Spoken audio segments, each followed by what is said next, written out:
in 2014, September 2nd, 2014, Bergen Lafayette Montessori School opened. Amazing. And we've been rocking and rolling ever since. Really love what our school is all about. Very mission driven. We're a diverse by design school, so we are really committed to ethnic diversity, racial, socioeconomic, ability diversity, and it's just been really great to see all of this manifest, something that's in your head, and then you see it come to fruition. It's been a joy.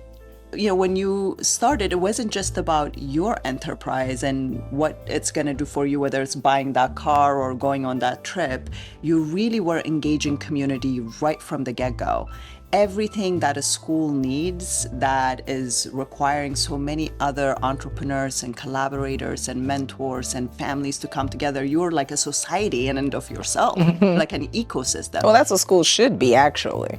Truly. They should be. Yeah. And so talk a little bit more about this idea of diverse by design, because I think it's like there's so much packed in there that is medicine for the times that we're in. Yeah, definitely. I mean, well, first of all, we're here in Jersey City, and Jersey City is the #1 most diverse city in the country right now. And so, but when I was going around and looking at the different, different schools and different options, you don't necessarily see that diversity in all of the programs.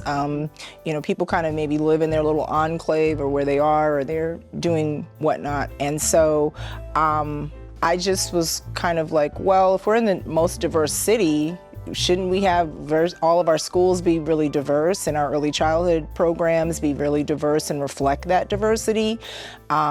And so that's kind of what I really set out to do with that. And I also didn't want to I know sometimes when you start like a school and it's an independent school, there can be kind of an air of elitism around it. And I just didn't want that. I felt like I live here in the community. The school is up the street from my house. I want my neighbors to come here. I want it to be accessible to everyone.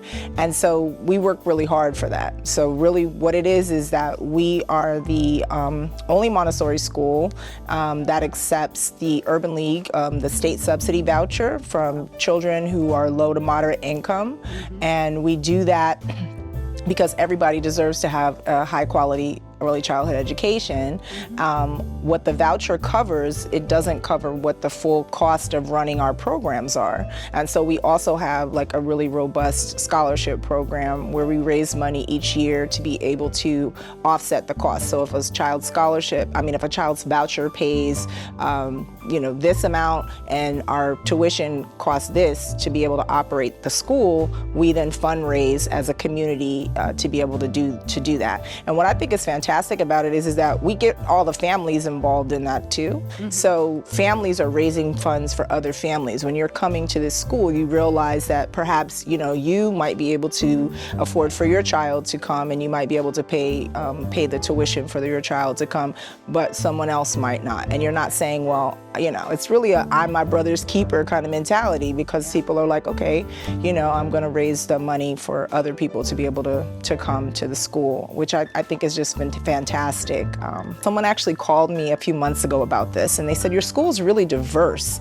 They said, even the staff is really diverse. How did you do that? And I said, well, we do it on purpose. It's by design. I'm like, and no one wants to be a token. So when people come to our school and they genuinely see that other people are here, that it's not like we're just having you here so that we could prop you up and you can be the token person, they feel comfortable here. They want to be here. But also, I get to see the future every single day when I go to work.